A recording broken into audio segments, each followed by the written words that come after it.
Hey guys, what's up? Welcome to Bird Burger, where we talk about all things wildlife and nature oriented. And today we have a really special guest with us, Bayou Josh on the channel, who's secretly paid by Nikon to promote all their stuff and is a poser.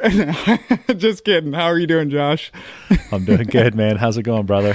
Good, good. Had to give you a hard time during the intro, you know. I wish Nikon would pay me. Holy cow. I think I'm their biggest fan and they just ignore me. So just the opposite of getting paid. Whatever the opposite of that is, they just take all my money. That's basically it. I feel you. I've been repping Panasonic for a couple years, and I feel like I'm one of the only wildlife photographers who does that, and I haven't seen a dime of that yet. So I get it. I get it. So Josh, in your most popular video called Nikon Z9, will I get one and will it change my life? Really good video. Really enjoyed the conversation and dialogue you had in it. You sarcastically kind of walked through this dilemma of needing the newest camera, right? And it's an interesting balance that you have going on in your brain between kind of this idea of the realness of that desire for like a higher quality of gear or the newest piece of gear, whatever it may be, but also like the sarcasm of realizing that your photos and your experience might not actually be enhanced that much more because of it.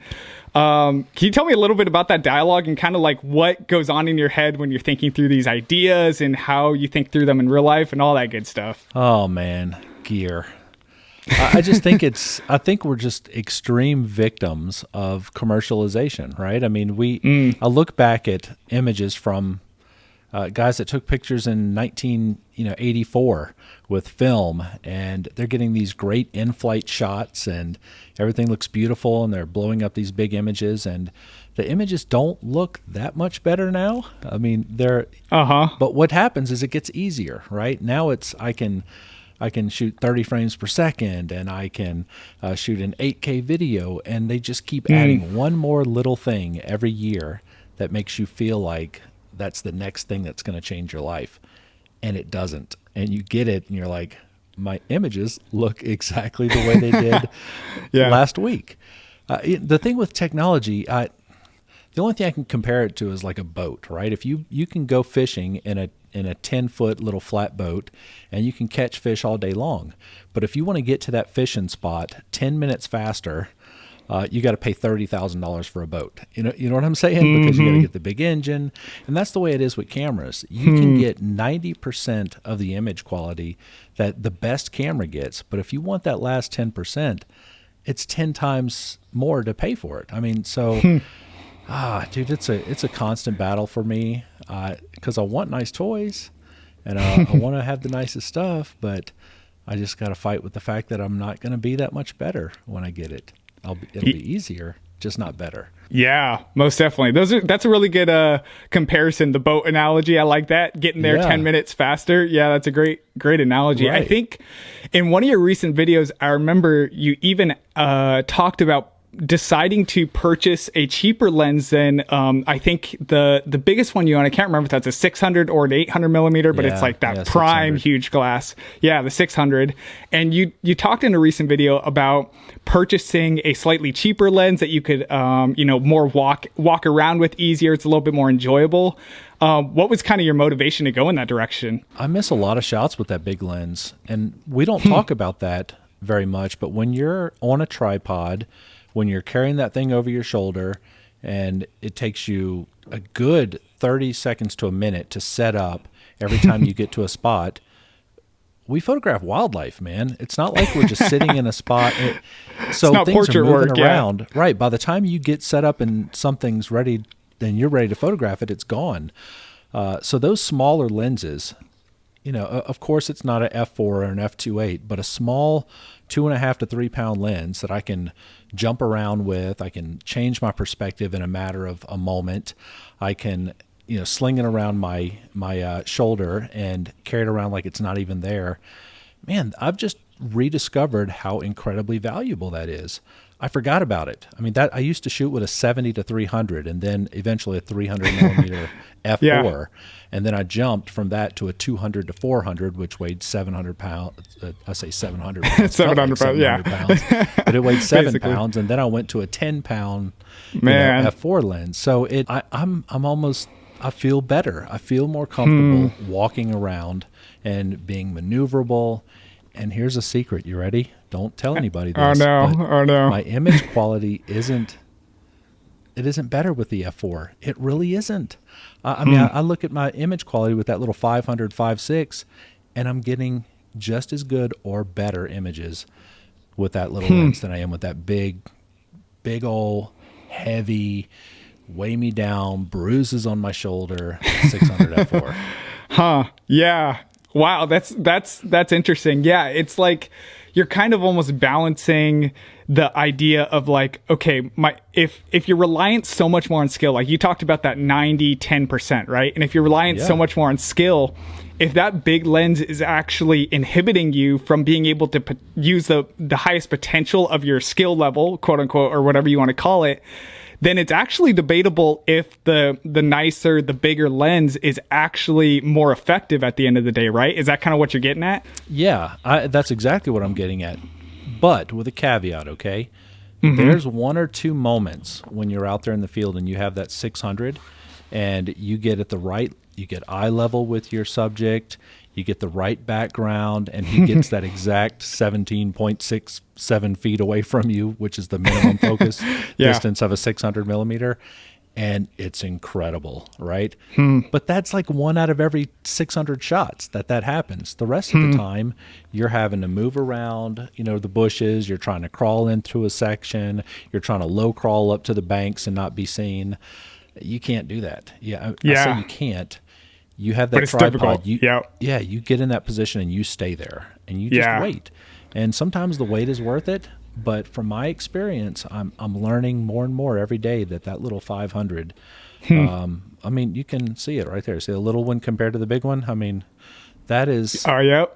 I can sling that thing around on one finger, man. It's fantastic. And now I can hook the microphone to the top of it. That 600 might be for sale soon, is what I'm saying. It's very tempting. Dang. Very tempting. Yeah, that's cool. Yeah, there's those particular scenarios, right, where it's like, man, I wish I had that big lens. Like I think about in your Osprey video, which is probably my favorite one you've ever made. I loved that video, and I can imagine a scenario like that where there's literally no way you're getting closer. There's really no need to move around and be mobile in that scenario.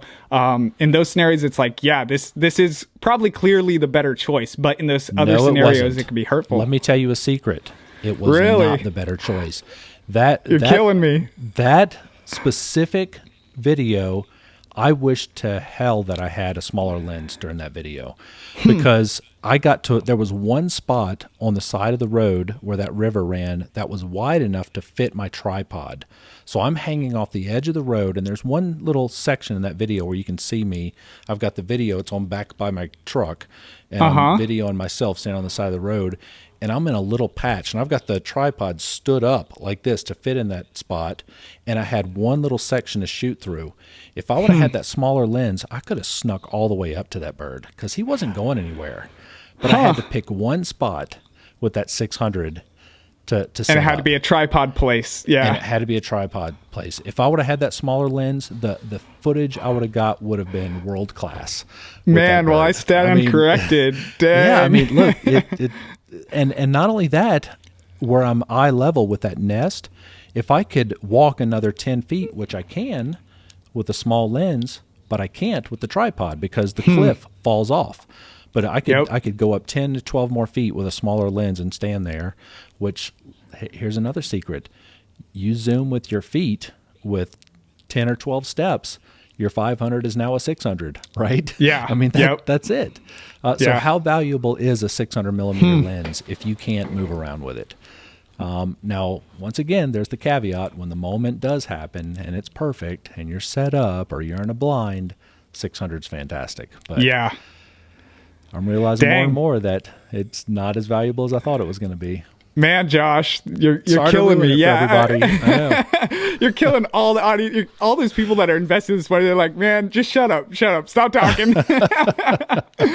Yeah, no, that's interesting. That's super cool. Thanks for sharing that. Yeah, I think something that's interesting is like wildlife photography is kind of unique in that I think more than most forms of photography or even other types of hobbies in general. I mean, I guess there's some hobbies that are very expensive as well, but wildlife photography is a little bit more like it takes a little bit of investment. It's not something you're just going to buy on a whim, right? For you, what's kind of like your minimum gear set that you think like you need to get started in wildlife photography for people who are looking to get into it, people that are just barely getting into it? Like, do you feel like you need, maybe at least like a 300 millimeters or 400 millimeters of reach, or what does that look like for you? 300 millimeter. I did it for 6 years with a 300 millimeter. And if you can put it on a crop sensor camera or a micro four thirds that has good image quality, like the Nikon D500 or one of those Olympus micro four thirds cameras, even better. But yeah, 300 in my opinion is the minimum because, first of all, it does two things. Number one, it teaches you to be patient and to get close. I'm so glad I started with that small lens because I learned the secrets of camouflage. I learned the secrets of moving slow. I learned the techniques of watching the behavior of the birds, and when they weren't looking, you sneak up a little closer, things like that. If I would have started with a big 600, I would have been lazy. Yeah. You know what I mean? Because you just stand back an extra 20 feet. You don't have to think too much about it. That 300 made me work for it, but I'm not kidding. Some of my favorite images I ever took were with a little 300 millimeter. And not only that, the minimum focus length on most 300 millimeter lenses is about 6 feet. So it almost doubles as like a macro lens, right? Yep. You can do some really cool stuff with like a little tube extension or something on a 300 millimeter. And if it's an f4 prime, even better. Yeah.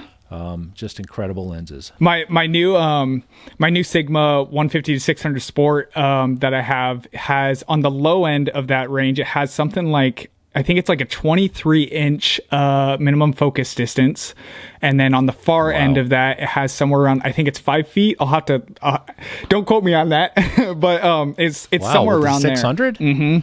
Wow. So it's Okay, incredibly that's awesome. close. And I've loved that because in a couple scenarios, I have wound up utilizing that. And it's been awesome. Like literally like a week and a half ago, I was shooting a Ruby Crown Kinglet. And yeah, I was able to get so close, and you have that eye in focus. And by the time I was hitting the tail, it's totally blurred because of that close focus distance. Images. Yeah. Yeah. Isn't that gorgeous? Yeah. Love those. You talked about earlier, like this, I kind of think of it as like, well, I guess you talked about that 90%, 10% kind of concept, right? Where you have 90% skill, 10% is depending on your gear. Those percentages may vary a little bit according to who you talk to, but I think a lot of people have that idea in their head already or are aware of it. At what point does that like rate of return in your gear investment begin to kind of flatten for you? Like, let's say, I know that for me, there was a big jump from when I spent like $400 on my first 100 to 300 as compared to when I spent like money on my first 150 to 600. There was a huge jump in quality. But as I look forward into the future and I don't have a 600 f4 like you, I think about, okay, to get that, I'm having to spend essentially 6 times the amount that I spent on the current lens I own. And that doesn't seem to make a lot of sense for me. For you, what's kind of been that like rate of return or where does that rate of return kind of flatten for you, do you feel like? Yeah, man, that's a good question. First of all, and I don't want to sound silly, but I see people out there with that D500, that Nikon D500 that you can buy for $1,000, and they buy a 300 f4 or they buy, that 200 to 500, which is a $1,500 lens. That's a $2,500 total investment. Yep. That's less than what I paid for that one little lens right there. Okay, and anybody would be hard pressed. If you put my images and their images side by side, you would be hard-pressed to know which camera took the better image. So my thinking is about that $2,500 price range. And you can buy those used. So you can buy a D500 for $750, and you can buy the 200 to 500 for $800. So now you're in a $1,400 to $1,500 investment as opposed to a $2,500 investment. I buy a lot of used gear. I'm telling you, man, it works just as good as the new stuff. But my thought process is prime is always better, and I really do feel that. I mean, when I see my images taken with a prime lens, especially one that's a little bit faster, I can see the difference in image quality. Yep. $1,500. I get. As a matter of fact, I'm making a video about that this year. I am gonna $1,500, and I'm gonna buy used gear. I've already got a sponsor set up for it. There you go. And you're gonna see what we can do for 2 weeks with a $1,500 setup. That's going to be awesome. I'm looking forward to that. Images. Yeah. Gonna have to check that out. Yeah. Yeah.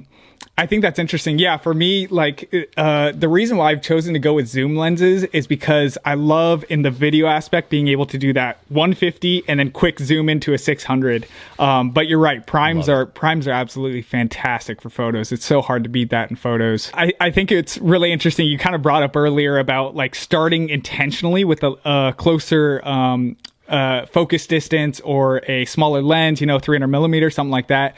Something that's always been like a pet peeve of mine is when like we're kind of close to LA. So occasionally I've gone down to the LA area, and done some birding, wildlife photography around there. And man, like when I first went there and I'd see the eBird hotspots and I'd go around to them and stuff, I'd see so many people down there because it's a thing down there where people have the money just to be able to get the biggest lens, the nicest camera.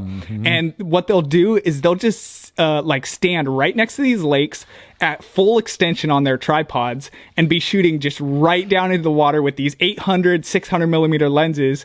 And in my brain, I'm just like, oh man, you're missing out on so much. But I think a lot of it is like people put so much emphasis on like, this lens is going to make my image fantastic. I don't need to work hard for it, like anything like that. But that couldn't be further from the truth. And I love how you kind of pointed that out earlier. That is brilliantly said. Brilliantly said. Exactly right. As a matter of fact, they could be worse. I mean, honestly, I've seen some really bad images taken with I've taken really bad images with fantastic gear.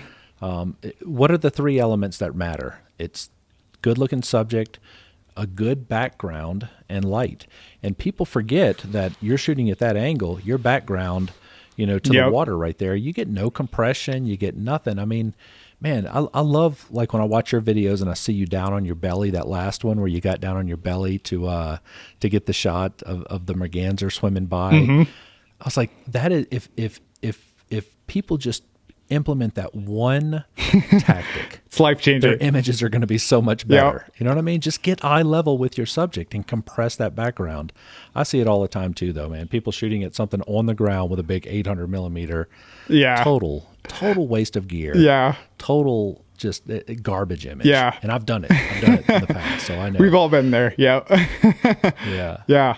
So Josh, I talked to you quite a bit, and ironically, I've kind of learned as of recently that you don't like to be known as like the gear guy, like the go-to for gear guy too much, but you kind of have become that, especially for all Nikon heads and stuff like that.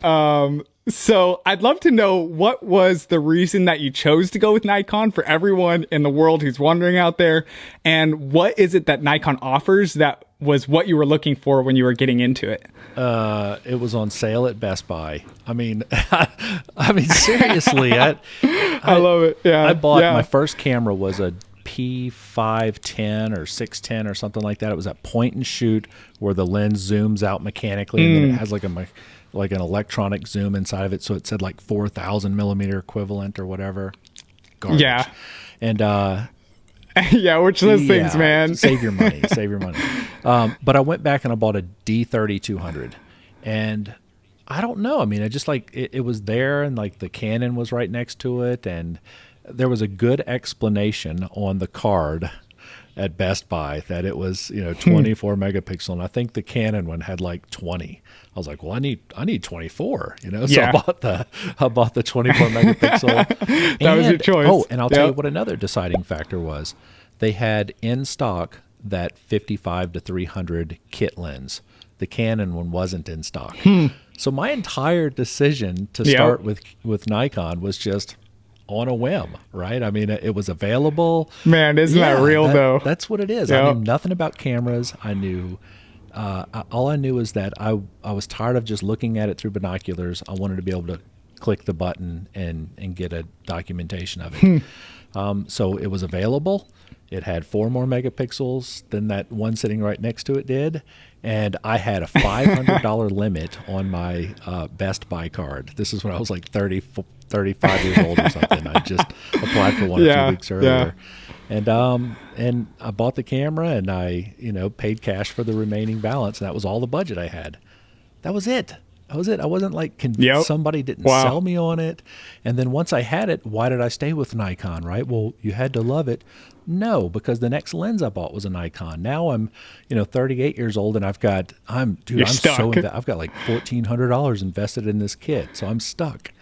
Now that I'm in a position where I can switch, hey, don't think for a second I haven't looked hard at Sony.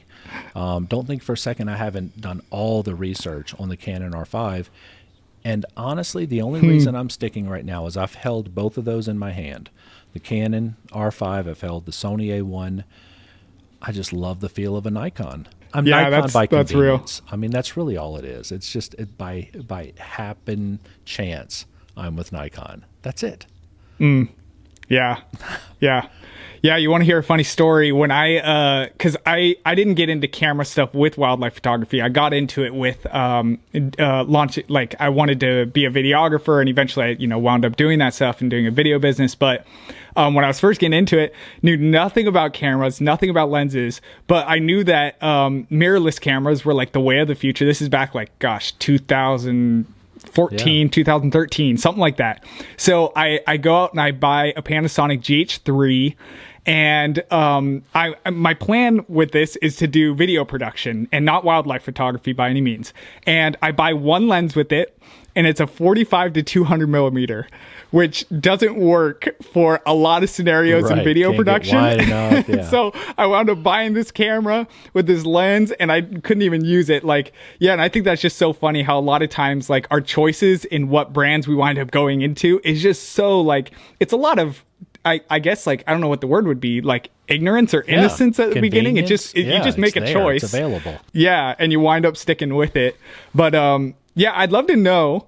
So, question for you: if you were to switch off the current camera brand that you use, which is Nikon, what would be those things that would make you do so? I'm going to tell you right now, it's a big one. It's customer service, and I've had it up to here with Nikon.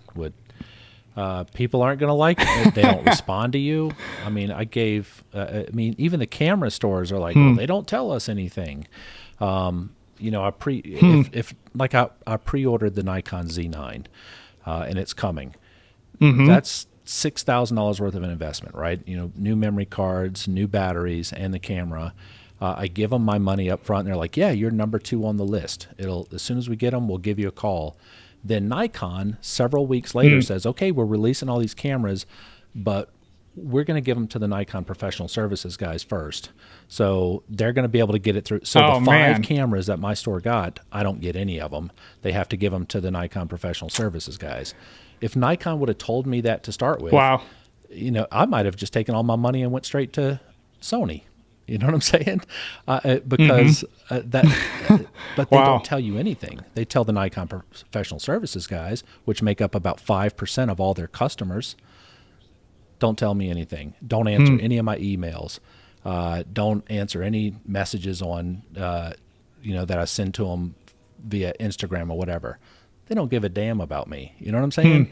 So on the flip side, guess who's contacted me twice and I've talked to twice? Who? The Sony rep. Dang, there you go. Yeah. So customer service.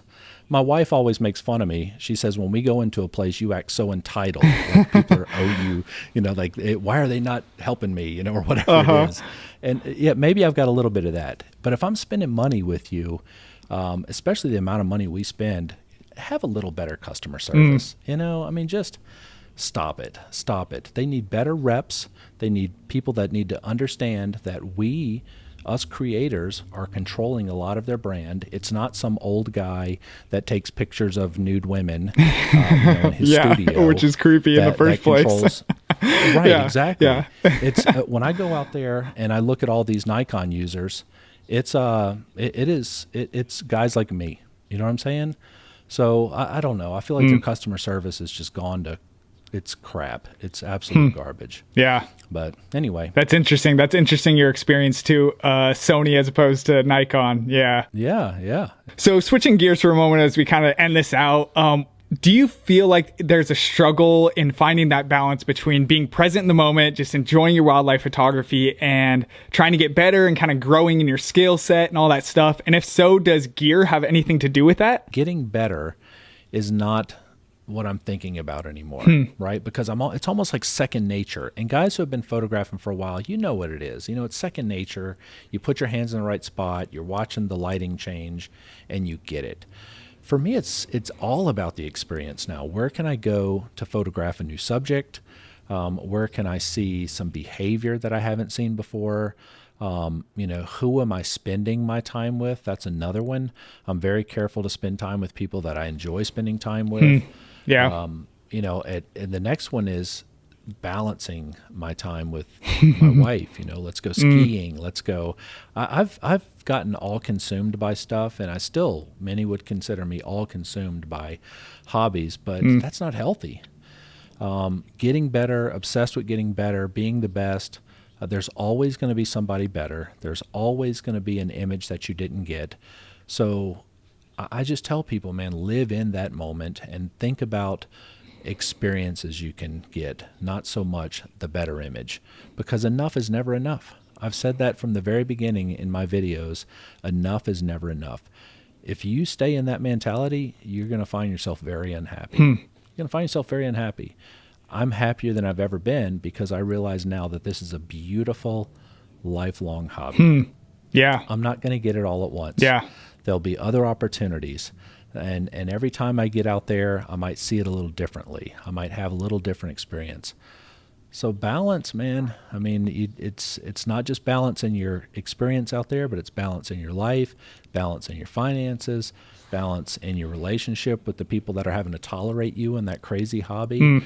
Some good stuff. Yeah. I think about all that stuff, man, Jeremy. I think about all that stuff because I'm sneaking up on 50. I'm running out of time. You know what I mean? I got to spend it. Yeah. I got to spend it right. Yeah. So I don't even think about trying to get better anymore. I'll tell you what I do think about getting better at, and that's telling a better story. Yep. On these videos. I obsess about that. Yeah. I watch masterclass stuff. I'm listening to podcasts all the time. I feel like so many people have put their confidence in subscribing to my channel. They're watching me now. I feel like it would be very rude of me to not do the absolute very best that I can do. I owe it to them. Does that make sense? Yeah.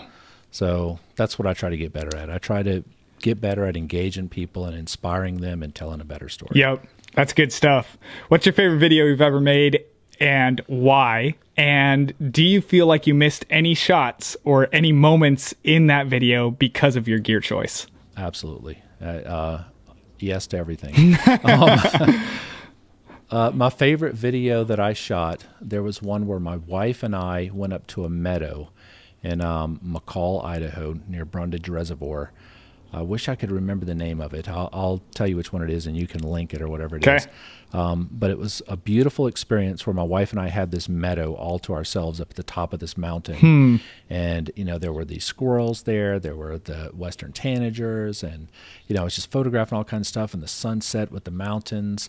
Not because of the way the video looked, but man, Katie and I just had an incredible time. Like she sat there and was reading, I can't remember what she was reading to me, but reading books to me while I was sitting there at the table, and she was catching frogs.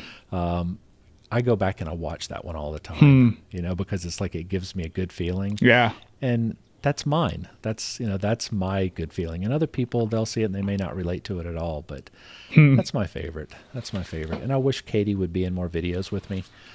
She's like afraid to act, and I'm like, it's not acting, just be yourself. And she's like, did you say I ruin your videos if I'm yourself? I'm like, oh, but I don't know. I love spending time with my wife. I really do. Yeah. She's the best. That's good stuff. You're like, just seeing glimpses of your wife always reminds me so much of my wife, because my wife is like, at least what it seems like from on camera, my wife as well is like this like really silly, just like very hyper active person. It seems like your wife is the same way. So I hope I can kind of imagine the type of feeling that you have when you're describing that. Oh, she's silly. Yeah. She is silly. Yeah. And I love her for it. Yeah. That's some great stuff though. I think that's so cool. Like just that idea of your favorite moment wasn't because of like necessarily the results, like you said, but because of just, I guess the being present and enjoying it. And I think that's what's so important at the end of the day. Yeah. That's it. So yeah. Any projects you're working on right now? Anything you want to give a shout out to or? Yeah. So my friend Lewis, I'll be meeting him in, down in New Mexico at a select location where we'll be photographing the sandhill cranes. That's coming in a few weeks. Yep. I have, so right now I'm dealing, for some reason at the beginning of the year, I kind of got hooked up with some people that plugged me with some different sponsor opportunities. And so I'm kind of going through some interview processes and emailing back and forth with a few people. And I'm very careful with that whole, you know how YouTube is, right? People they start seeing you have a little success and they see your audience and are like, okay, how can we partner with each other? And listen, we don't get paid a lot with YouTube. So I'm kind of thinking about that too. And so there's some really cool partners this year that I'm hoping to that understand my vision, that I don't want to turn into a commercial, right? I don't want my videos to be just straight up advertisement for fill in the blank brand. That my experiences that I'm sharing with people, I want them to feel like they're part of that experience. And if I happen to be using X product, I'll tell them about it and tell them how I feel, but it's not going to be a full-blown commercial. You know what I mean? So there's a lot of balance in that. So I'm thinking about all that kind of stuff. Year one was just winging it, Jeremy. I'm telling you, I had no idea what I was doing. So well, you did good for your first year. Well, I appreciate it, man. This year is all about kind of perfecting it a little bit. Perfection will never be obtained, but just getting a little bit better. There's still so many things I have to learn. Yeah, and that's what this year's about. Just kind of working out the kinks a little bit. That's good. You've been definitely been an inspiration to a lot of people, been an inspiration and encouragement to me myself. So thank you for all the content you put out and the person you are. I appreciate you, man. I mean, we got in contact with each other early, and we have our little sessions where we, kind of brainstorm and really look into the data and figure out where we're at. And I appreciate that stuff. I mean, it makes me think about what I'm doing. And so, yeah, you've been just a great friend during this whole process. So thank you. And your channel is doing fantastic. Your storytelling is just, it's like getting better to the next level. Yeah, I love it. Thanks, man. So appreciate it. My shout out is to you, man. Keep at it. Rock star. Thank you. And you're so young. You're like your kid, dude. Yeah. I got kids your age. Yeah. It's awesome. Literally, I always feel like I got so much left, so much more that I need to do. And then people are like, dude, you're 25. And I'm like, yeah, I guess that is kind of young at the end of the day. But no, listen, just stick with it. There's one aspect that you don't get early, and that's persistence, right? You have to do it for a long time to understand really what perseverance means, and grit and determination. So you're just starting that road. You're learning that every single time. Keep at it, man. Determination and grit and perseverance will be the number one attribute. And, a little bit of patience. So you're killing it. You're killing it. Most definitely. Keep it up. Appreciate it. Thanks for coming on. Make sure you guys go and check out his channel, Bayou Josh. It'll be in the description below. And go check it out. Make sure you go subscribe over there. Give him a huge shout out. Thank you. And make sure you subscribe to Bird Burger too. If you didn't, then don't even go over to Josh's channel. It's not worth it. No, just kidding. But yeah, thank you so much for coming on. And we'll see you guys around.